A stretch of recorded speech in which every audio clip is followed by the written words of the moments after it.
On the trail, it's a moment of thinking back of your journey in your life. You don't do that when you're down there because there's so many things capturing you that you don't have that time to let everything just show out.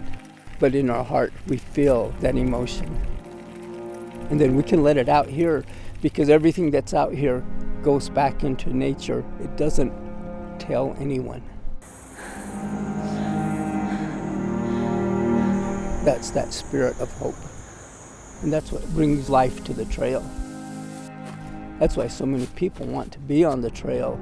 Even the ones that can't, they know that others think of them on the trail.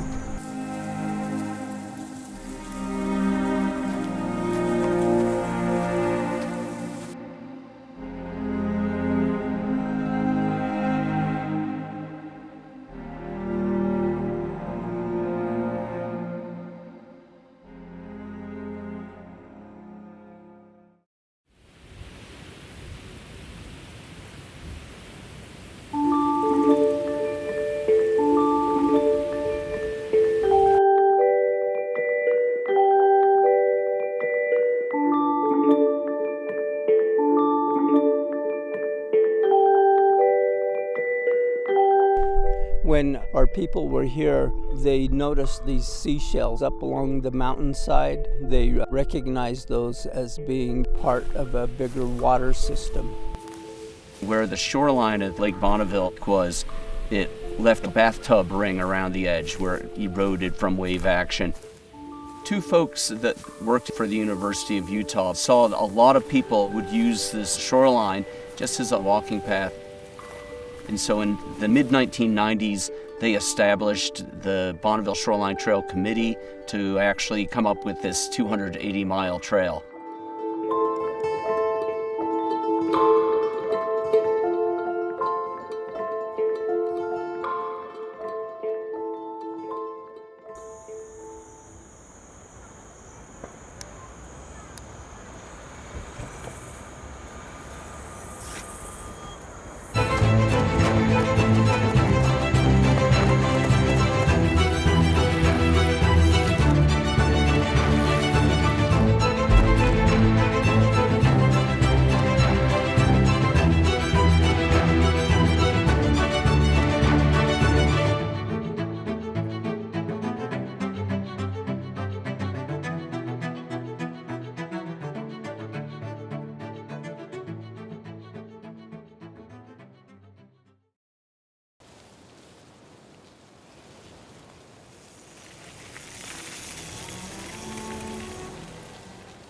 The Bonneville Shoreline Trail was presented to me, and they shared with me the problem of these patches of that trail that technically were wilderness, and by definition, you can't ride a bike on wilderness. It was people's backyards. It was not what we would normally call wilderness. We just needed to nudge a few little wilderness boundaries to get the Bonneville Shoreline Trail shared use alignment.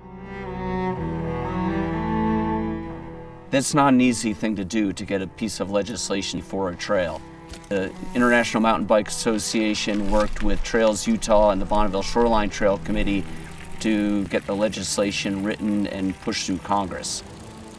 We worked to find that balance of making sure we were protecting our great outdoors, but also giving people access.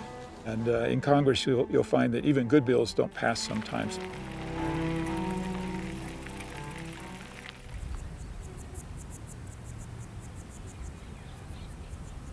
As northern Utahns, we all know the Bonneville Shoreline Trail.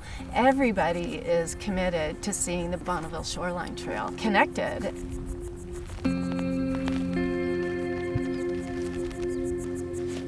You know, most people around here can either drive a couple minutes or walk right out of their door and be onto a system. We've got over 150 miles, so you know, they could walk out their door, be on a trail, and basically go out and enjoy themselves for hours and hours at a time.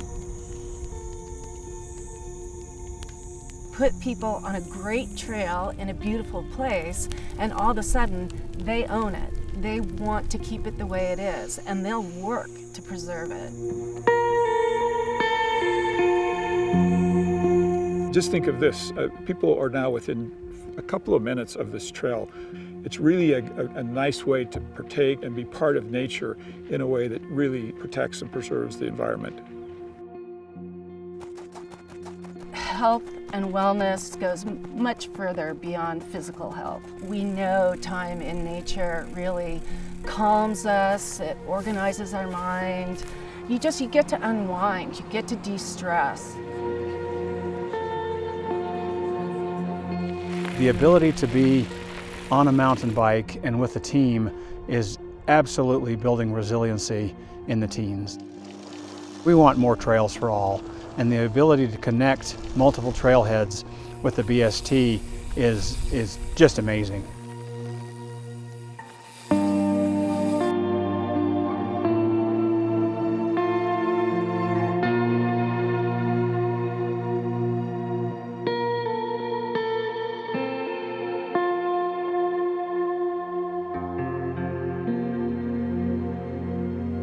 Good. All right. Great.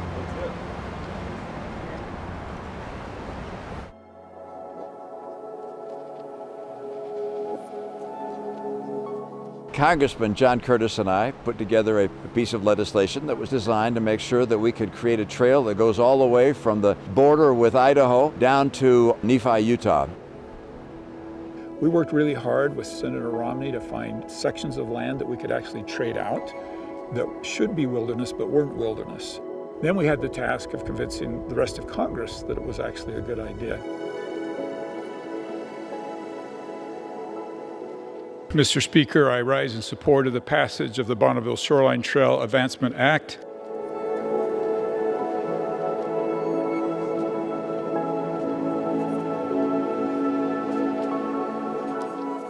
It's more important than ever to support new recreational opportunities such as the Bonneville Shoreline Trail. I yield the balance of my time. In the opinion of the chair, 2/3 being in the affirmative, the rules are suspended, the bill is passed, and without objection.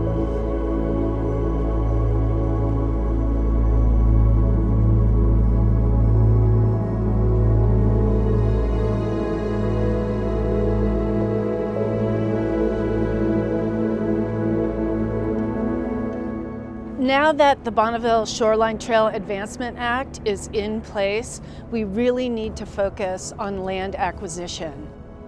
As we move forward, it gets harder and harder to build the trail because we get into areas that are all private property. Trust for Public Lands is really an invaluable partner with their ability to identify those critical parcels that we need and bring them into the public domain. We can pull together to get this done. We want trails, we need trails to maintain our way of life.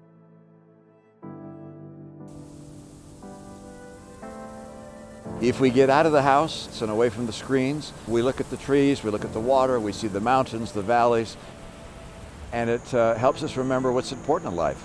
It's the people we're walking with, the beauty of nature, and I think it just allows us to be more connected with the land and more connected with one another. Look into your heart as you're walking.